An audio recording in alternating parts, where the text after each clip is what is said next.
Makanya segala sesuatu itu dibayar. Al-ajru ala qadril masyaqqah. Yang namanya pahala itu sesuai dengan kadar kesusahan, kadar perjuangan yang kita lakukan. Ini. Kalau kita melakukan sesuatu yang besar, maka kita akan dibayar besar. Kita melakukan sesuatu yang remeh, yang kecil juga akan dibayar remeh. Kecil. Akan dibayar remeh. Kayak gitu. Ini sudah menjadi kadarnya. Kelayakannya kita kerja dari jam 7 pagi sampai jam 4 sore. Ya, ada kemudian muncul yang namanya UMR. Standar untuk bayarannya. Itu kan. Jadi segala sesuatu itu sudah ada standarnya. Gitu. Karena alam ini menganut sistem kompensasi. Nggak ada yang nggak dibayar. Wong jangankan yang kerja duniawi. Yang kerjanya istilahnya kerja amal kebaikan. Yang kerjanya itu kerja amal akhirat saja. Itu dibayar dengan uang. Dibayar dengan rezeki di sini.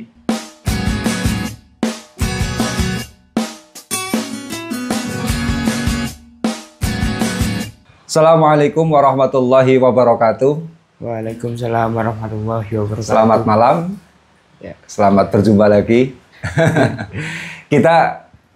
Saya untuk season kali ini mau membicarakan tentang mindset akhirat, tetapi kemudian kerap memblokir dengan uang kita.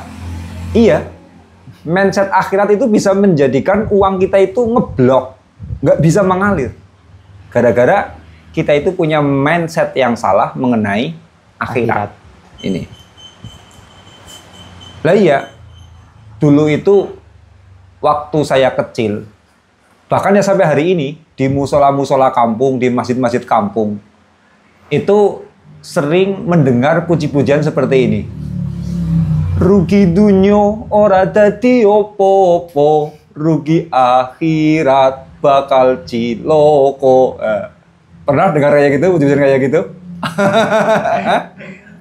Itu, ya. Artinya rugi dunia itu tidak apa-apa. Kalau ruginya rugi akhirat, itu bakalan celaka. Loh, tiap hari kita mendengar puji-pujian sebelum iqomat sholat, sesudah azan, sebelum iqomat sholat seperti itu. Rugi dunia ora dadi opo-opo, rugi akhirat bakal ciloko. Nah, ini kan akhirnya karena dari kecil kita mendengarkan puji-pujian seperti itu, mau tidak mau kita menyimpulkan apa? Dunia itu penting apa remeh? Remeh. Nah, akhirnya kita menyimpulkan urusan dunia itu adalah remeh. Itu. Kemudian karena remeh, ya akhirnya kita meremehkan. Kayak gitu kan. Bahwa, nggak penting-penting amat sih yang namanya dunia itu. Apalagi kemudian ya, ada kenyataan dan fakta. Dunia itu memang fana. Kalau akhirat, kekal sih tidak. Tapi sifatnya dikekalkan. Akhirat itu. Loh, akhirat itu makhluk apa bukan? Bukan. Akhirat yang makhluk. Akhirat itu makhluk alam yang diciptakan oleh Allah, ya, berupa akhirat. Hanya saja sifatnya dikekalkan. Kalau dunia sifatnya difanakan. Makanya dunia mengenal yang namanya kematian, mengenal yang namanya kiamat. Assalamualaikum teman-teman. Ini saya ngasih informasi. Saya buka lagi kelas training virtual selama 6 hari full. Dan tentu harga lebih murah karena durasi waktunya tidak sampai 1 minggu. Hanya 6 hari. Yakni kelas S2 uang untuk batch yang kedua. Kalau Anda rezekinya suka macet-macet atau Anda rezekinya sudah lancar tapi tidak ingin macet, sebaiknya ikuti kelas S2 uang ini. Segera daftar dengan membaca keterangan di deskripsi. Loh, apalagi sudah ada mindset dunia itu fana. Nanti juga saya tinggal mati.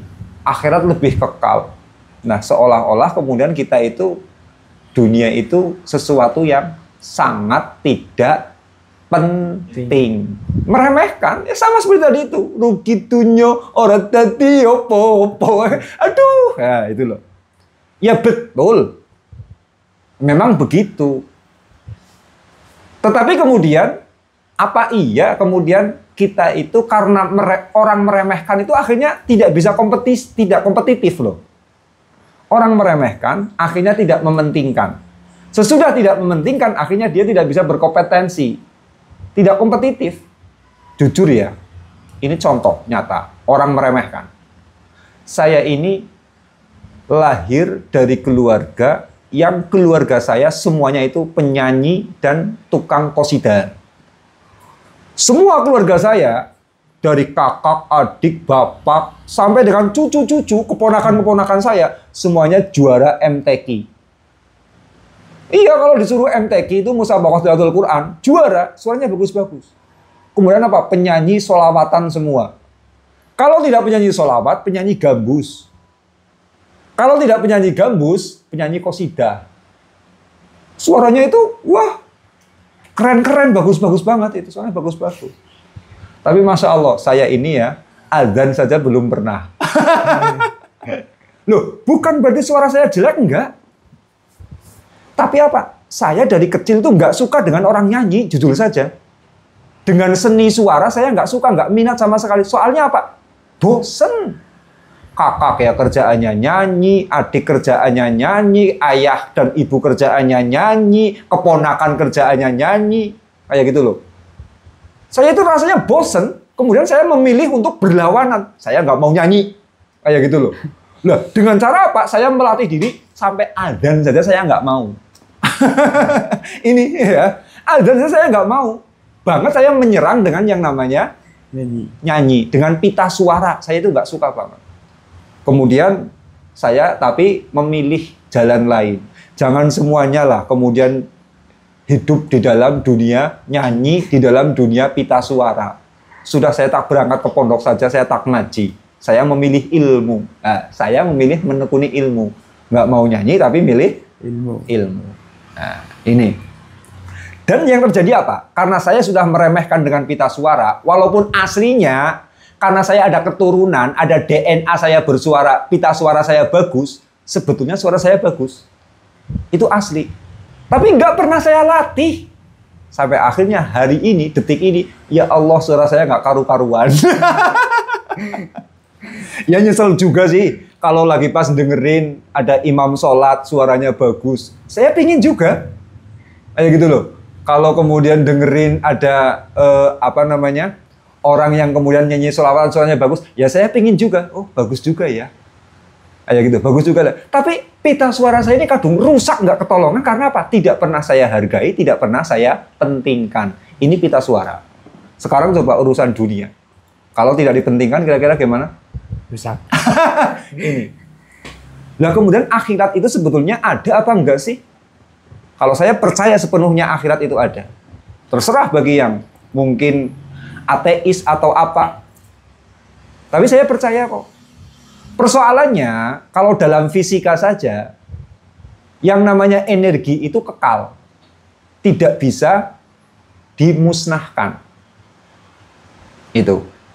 Energi itu kekal, nggak bisa dimusnahkan. Sekarang, kamu kan hidup, terlahir karena terbentuk dari energi. Ya kan? Dari energi. Sementara energi itu tidak bisa dimusnahkan. Sesudah kamu mati, itu energi yang membentuk dirimu masih utuh loh. Masih ada, energinya masih ada. Terus energi semakin lama membeku, semakin terkumpul dan semakin membeku, itu nanti akan wujud materi.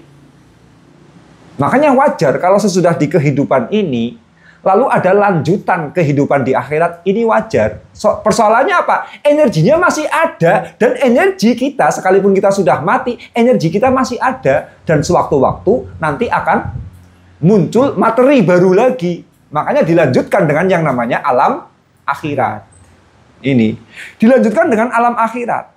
Maka ya kalau diceritakan katanya di padang mahsyar, ya kita itu kemudian akan hidup lagi seperti hidupnya rumput ketika tersiram air hujan, seret kayak gitu. Ya wajar, karena memang kita itu ada simpanan energinya. Energi itu nggak bisa, musnah itu nggak bisa. Maka kalau ada akhirat secara fisika, itu betul. Saya percaya sepenuhnya. Kemudian secara karma atau secara balas-balasan perbuatan, ya, itu orang hidup di dunia tidak semuanya sudah terbalas kebaikan dan keburukannya loh. Banyak koruptor, ya seperti Harvey Muiz, korupsi mencapai 300 triliun apa ya? 300 triliun betul. Kok cuman dihukum 6 tahun, 6,5 tahun. Kira-kira lunas apa enggak? Enggak. Lunas enggak? Enggak. Coba, kalau tidak ada akhirat, kapan Harvey Muiz mau dihukum? Iya kan? Iya. Itu tidak semua kesalahan di dunia ini terbayar di dunia loh. Harus ada alam lanjutan yang mengadili hal-hal yang seperti itu. Saya juga nggak terima kok Harvey Muiz cuma dihukum 6,5 tahun. Pencuri singkong aja dihukum tahunan. Dia sampai 300 triliun kok cuma 6,5 tahun. Ini betul-betul kurang ajar. Dan mau nggak mau dia harus membayar di alam kelanjutan. Maka kemudian percaya akhirat itu ada. Itu rasional kan? Iya. Ada juga orang yang kemudian di dunia sudah berbuat baik, sabar, berbuat baik, kayak gitu ya. Selalu mencari hal yang halal, jarang menyakiti orang. Tapi ya kemudian rezekinya masih seret saja. Ada orang-orang seperti itu. Kayak gitu loh. Maka orang-orang seperti ini perlu alam kelanjutan untuk menerima balasan yang setimpal. Mau orang baik masa nerimanya melarat? Masuk akal nggak? Enggak. Enggak. Itu. Makanya ditanya alam akhirat ada atau tidak, saya jawab ada. Dan saya sepenuhnya bahwa alam kelanjutan itu ada. Hanya beda. Kalau alam kubur, itu kesadaran kita ada. Tapi jasad kita tidak. Membusuk. Ya, jasad kita membusuk. Jasad kita nggak ada. Tapi kemudian kesadaran kita ada. Itu. Kalau nanti di akhirat, itu sebaliknya. Kita seperti hidup di dunia ini lagi. Kesadaran kita ada, kemudian jasad kita juga balik lagi. Itu di akhirat. Kalau di alam kubur yang ada cuma kesadaran kita. Loh, apakah kita bisa punya kesadaran tanpa tubuh? Ya bisa lah, kita juga tiap hari mengalami saat apa? Saat tidur ketika kita mengalami mimpi. Ketika mimpi, tubuh kita itu tidur. Tapi kesadaran kita sedang dihadang gendruwo. Ya mimpi buruk kayak gitu kan. Itu persis, makanya alam kematian itu persis sama seperti alam mimpi saat kita tidur. Jasad kita tidur, kita nggak punya rasa apa-apa. Saraf-saraf kita juga mati. Hanya jantung dan detak nadi yang masih hidup. Kayak gitu. Tapi ini, kesadaran kita itu hidup, yaitu di alam mimpi. Makanya alam kematian, alam kubur persis seperti alam mimpi kita. Ini. Nah kalau akhirat beda. Itu. Kalau akhirat kita hidup dengan jasad kita lagi. Seperti itu. Lah, sekarang betul kita sering menerima ajaran bahwa dunia itu tidak penting karena dunia ini fana belaka. Yang kekal itu adalah akhirat. Nah, tapi kadang gara-gara persoalan seperti ini kemudian kita itu menyepelekan terhadap urusan dunia. Padahal urusan dunia itu indikasi bagaimana kita hidup di akhirat. Ad-dunya mir'atul akhirah. Dunia adalah cerminan akhirat kita. Coba sekarang. Kalau di dunia kita mulia tidak, kecukupan juga tidak. Ya itu cerminan. Kayak gitu loh. Ya, itu cerminan nanti kita di akhirat. Ad-dunya mir'atul akhirah. Itu. Loh sekarang mereka yang kaya raya, apa iya kemudian mereka itu juga nanti akan kaya di akhirat? Sekali lagi dunia cerminan. Orang kaya tetapi dibangun dengan keburukan itu pasti bermasalah. Contohnya Harvey Muiz. Harvey Muiz dia hartanya melimpah. Tapi kira-kira otaknya ruwet apa enggak itu? Dicaci maki begitu banyak orang, dibully begitu banyak orang, terkenal sebagai penjahat. Mulia apa enggak? Enggak. Hina kan? Iya. Itu loh, dia hina. Itu juga yang akan terjadi di akhirat. Jadi jangan matre melihat apa-apa kalau hartanya banyak berarti kemudian dia akan mulia di akhirat. Bukan seperti itu. Lihat ada indikator-indikator kekotoran atau tidak dalam kehidupannya. Kalau orang kok kecukupan rezekinya, kecukupan kemuliaannya, orang lain juga mengomentari dia orang baik dan seterusnya. Tidak ada tindakan kriminal dan seterusnya. Ya ini sudah menjadi mir'atul akhirah. Sebagai cerminan dari kehidupan akhiratnya. Itu. Karena begini. Alam dunia ini menganut sistem kompensasi. Apapun itu dibayar di sini loh. Makanya segala sesuatu ada harganya. Kamu anaknya orang miskin misalkan ya. Mau menikahi anaknya Prabowo. Kira-kira diterima nggak? Enggak. Tapi ya anaknya Prabowo sama-sama laki-laki ya. Sudahlah seperti ini. Kamu anak kampung. Mau menikahi Agnes Monica. Ya gitu. Kira-kira itu diterima nggak sama Agnes? Enggak. Kayaknya enggak. Karena apa? Kita tidak mampu membeli harganya Agnes Monica. Iya kan? Iya. Ada harganya. Itu. Lah, sekarang segala sesuatu itu ada kompensasinya, ada harganya. Makanya segala sesuatu itu dibayar. Al-ajru ala qadril masyaqqah. Yang namanya pahala itu sesuai dengan kadar kesusahan, kadar perjuangan yang kita lakukan. Ini. Kalau kita melakukan sesuatu yang besar, maka kita akan dibayar besar. Kita melakukan sesuatu yang remeh, yang kecil juga akan dibayar Remeh. kecil. Akan dibayar remeh. Kayak gitu. Ini sudah menjadi kadarnya. Kelayakannya kita kerja dari jam 7 pagi sampai jam 4 sore. Ya, ada kemudian muncul yang namanya UMR. Standar untuk bayarannya. Itu kan. Jadi segala sesuatu itu sudah ada standarnya. Itu. Karena alam ini menganut sistem kompensasi. Gak ada yang gak dibayar. Wong jangankan yang kerja duniawi. Yang kerjanya istilahnya kerja amal kebaikan. Yang kerjanya itu kerja amal akhirat saja. Itu dibayar dengan uang. Dibayar dengan rezeki di sini. Contohnya, kita takwa. Wa may yattaqillah yaj'al lahu makhraja wa yarzuqhu min haitsu la yahtasib.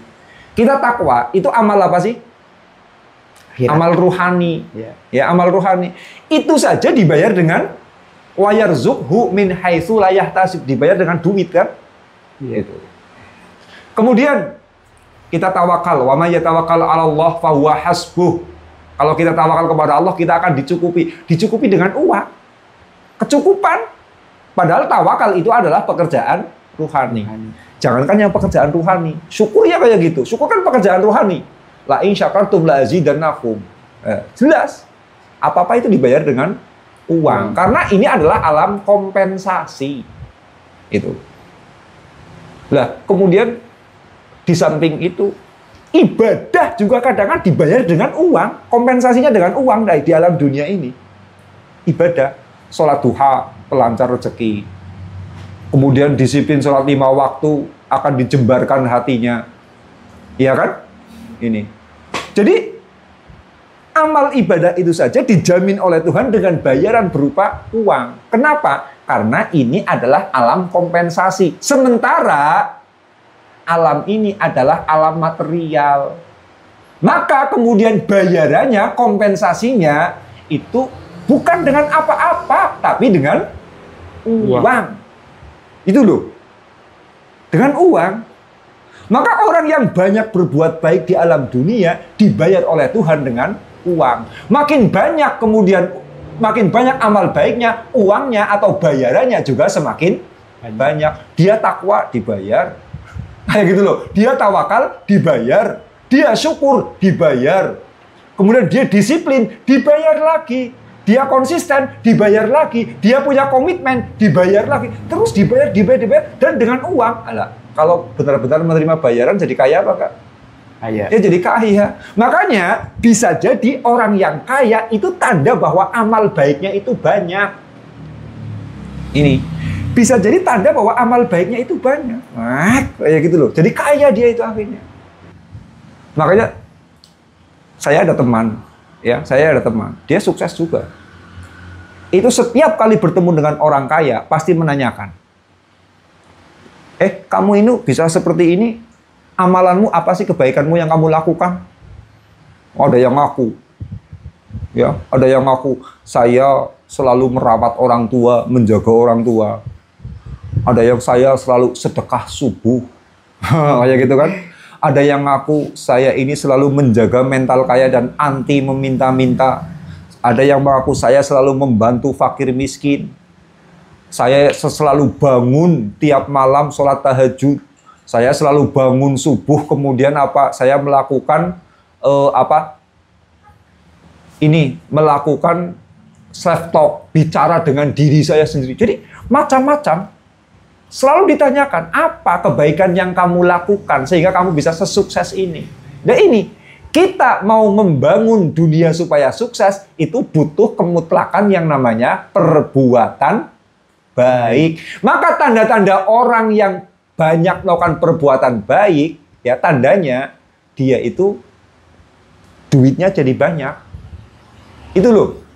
Dia duitnya jadi banyak karena apa sih? Alam ini adalah alam material yang bayaran sebuah kebaikan itu juga dalam bentuk material. Ditambah alam ini memiliki sistem yang namanya sistem kompensasi. Jangankan kerja fisik. Jangankan kerja fisik, jangan kerja cari duit, lalu ibadah saja dibayar dengan uang itu loh.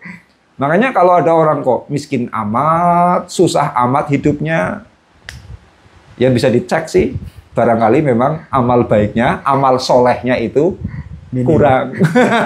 Ya. Amal solehnya itu kurang. Itu. Makanya Syekh Ibnu Athaillah As-Sakandari itu menulis seperti ini di kitab Al-Hikam. Man wajada thamrata amalihi ajilan. Barang siapa yang menemukan buah dari kerjanya, buah dari amalnya, ajilan di dunia ini, di dunia sudah merasakan menerima upah dari Allah, itu ya. Fahuwa dalilun ala wujudil qabuli ajilan. Itu adalah petunjuk bahwa dia di alam akhirat juga diterima di sisi Allah. Jadi tanda orang itu kok berbuat baik, kemudian kebaikannya itu diterima oleh Allah, tandanya perbuatan tersebut wujud di alam dunia ini. Makanya orang yang betul-betul konsisten amal soleh, itu ya, dia itu susah untuk seret rezeki. Ya, susah untuk seret duit. Kemuliaannya cukup, uangnya cukup, itu ya, kehormatannya cukup, pengaruhnya juga cukup. Ini dia itu akan mengalami satu fase kehidupan di mana dia itu menerima amalnya di dunia ini. Man wajada thamrata amalihi ajilan fahuwa dalilun ala wujudil qabuli ajilan. Itu. Orang yang sudah menerima buah amalnya di dunia ini itu sebagai petunjuk, sebagai dalil bahwa di akhirat dia itu akan diterima oleh Allah. Jadi kita bisa melihat bahwa yang akan kita alami di akhirat itu sudah kita alami di dunia. Makanya sebetulnya neraka dan surga nggak perlu menunggu nanti mati loh. Kelihatan di sini.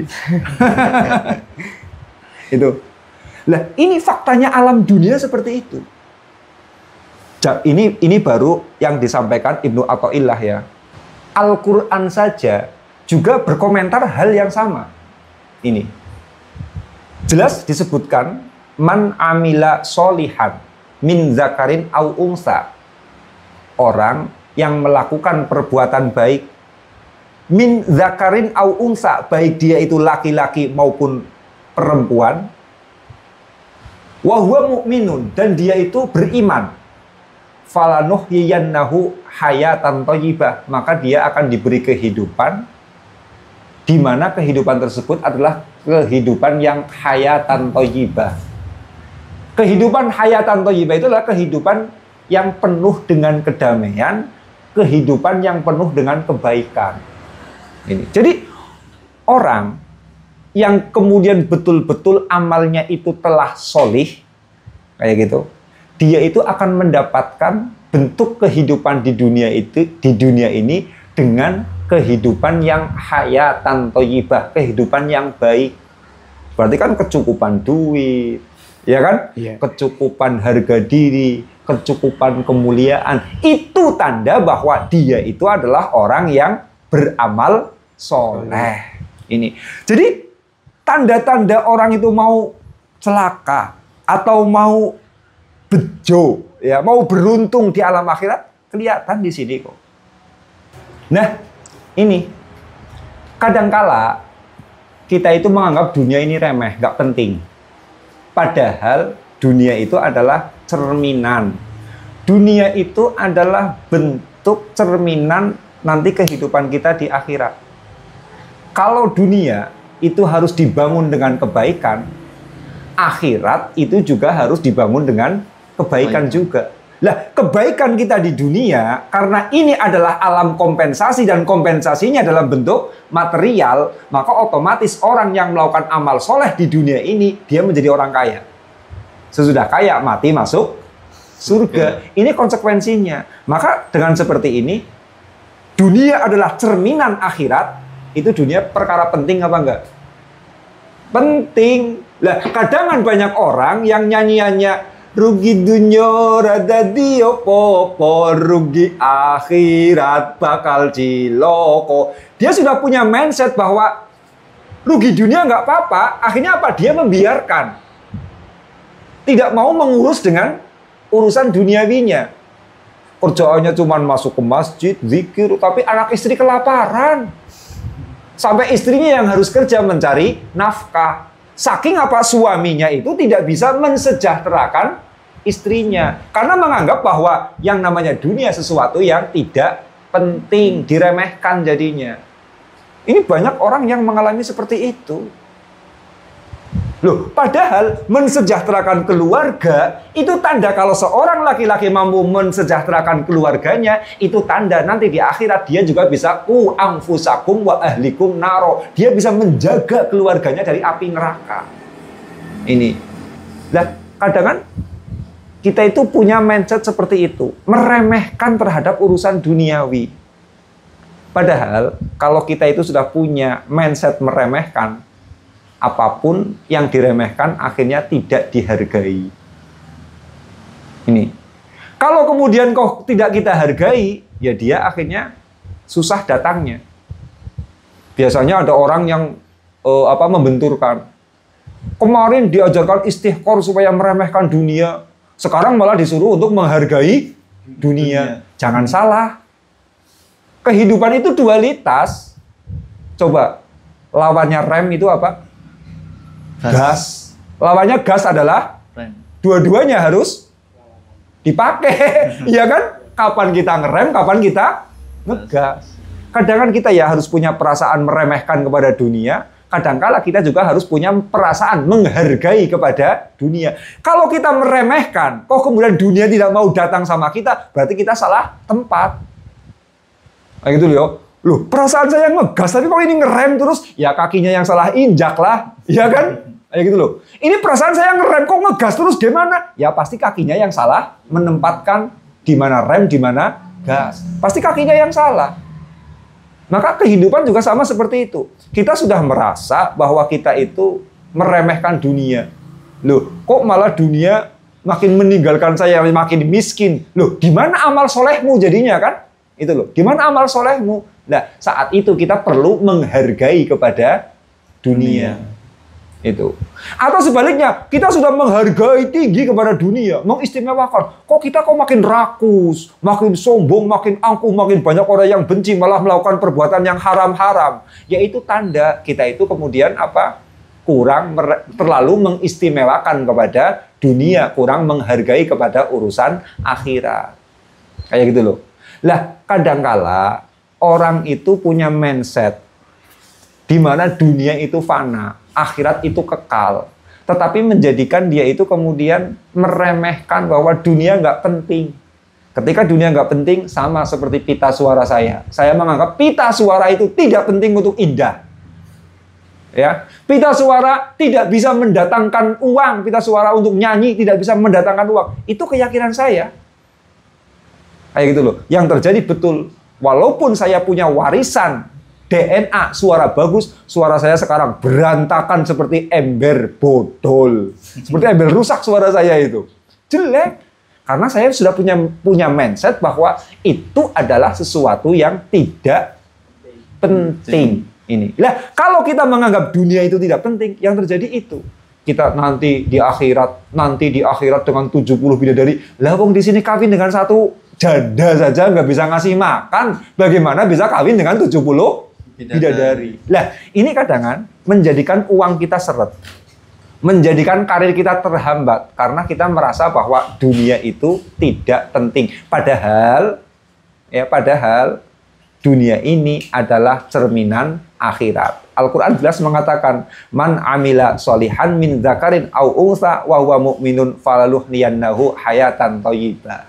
Orang yang berbuat baik akan dibayar dengan kehidupan yang mapan, dengan kehidupan yang damai, dengan kehidupan yang penuh dengan kemuliaan. Kalau kita tidak mulia, masih banyak orang menghina sama kita. Kayak gitu ya. Kemudian apa? Bahkan kita sering dihina oleh uang. Lalu butuh uang, uangnya nggak datang-datang. Itu kita dihina apa enggak? Ya dihina sama uang. Nah, seperti itu kok pengen masuk surga? No. Karena orang yang amal soleh tidak seperti itu. Orang yang amal soleh akan mendapatkan hayatan thayyibah. Kalau seperti itu, dunia itu adalah cerminan akhirat. Penting nggak dunia coba? Penting. Makanya kita urus saja dunia kita sampai beres. Anak istri kita betul-betul baik. Perutnya kenyang. Kayak gitu ya. Anak istri perutnya kenyang. Kemudian anak istri kita kemudian terjaga dari hal-hal yang mungkar. Kayak gitu ya. Kita bisa menjaga keluarga kita baik-baik dalam urusan dunia. Si anak bisa mendapatkan ilmu. Ya. Sesudah anak itu mendapatkan ilmu, kemudian dia memiliki karakter yang bagus. Kayak gitu. Dengan kita menjaga itu sudah menjadi tendensi, sudah menjadi indikasi bahwa kita itu juga akan mendapatkan kebaikan di akhirat. Jadi sebetulnya kalau kita baik membangun kehidupan dunia ini, akhirat itu mengikuti. Kayak gitu loh. Kebanyakan kan orang punya prinsip, kejarlah akhirat, dunia akan ngikut. Sekarang saya balik, kejarlah dunia, maka akhirat akan ngikut.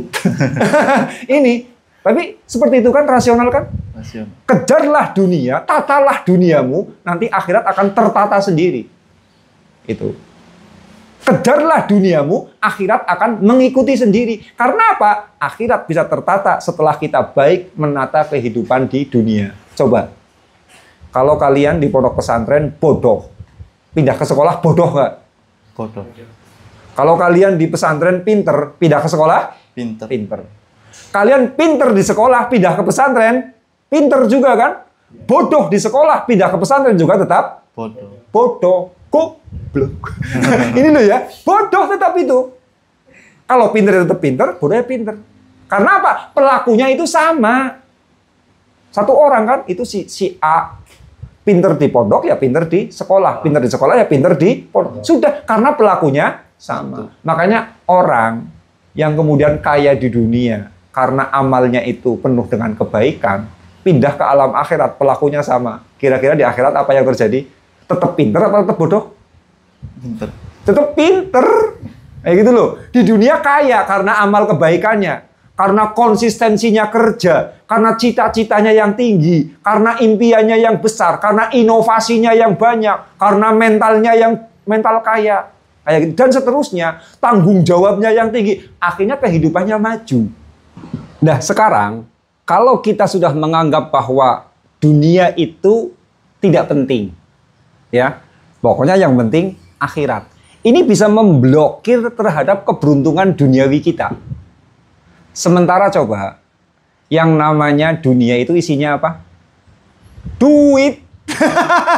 Lah iya, kita mau nerima duit nanti di kuburan, di sana bukan alam material. Alam material, alam duit, ya cuma di sini. Makanya kita itu menganggap dunia itu remeh, sama saja menganggap duit itu tidak penting. Sesuatu yang dianggap remeh, sesuatu yang kita anggap tidak penting, ini pasti susah datang kepada kita dan kita tidak mau serius. Padahal kalau kita itu menata dunia ini dengan serius, menata dunia ini dengan kebaikan, Al-Quran saja sudah mengatakan falanuhniyannahu hayatan thayyibah, akan diberi kehidupan yang mapan, kehidupan yang baik. Kalau di sini sudah baik, di akhirat menjadi baik. Itu loh. Makanya belief kita tentang mengurus dunia itu tidak penting, dunia itu remeh, coba kita singkirkan. Karena apa? Kita duitnya baik-baik saja di sini, kemuliaannya di sini baik-baik saja, di akhirat itu juga yang terjadi. Itu, ya. Apapun yang kita blokir, apapun yang kita blokade, itu nggak akan pernah masuk. Maling nggak pernah masuk ke rumah kita, ya karena kita blokir kan. Pintunya selalu dikunci, dipasangi gerbang tinggi, dipasangi kawat berduri, pasangi CCTV, kadang-kadang ada juga yang pasang satpam. Maling sudah kita blokir, nggak masuk. Lah uang kita blokir karena uang adalah hal yang bikin saya celaka di akhirat. Uang itu tidak penting, yang penting adalah akhirat. Ya sudah. Maka itu maka itu kemudian uruslah duniamu, akhiratmu akan mengikuti.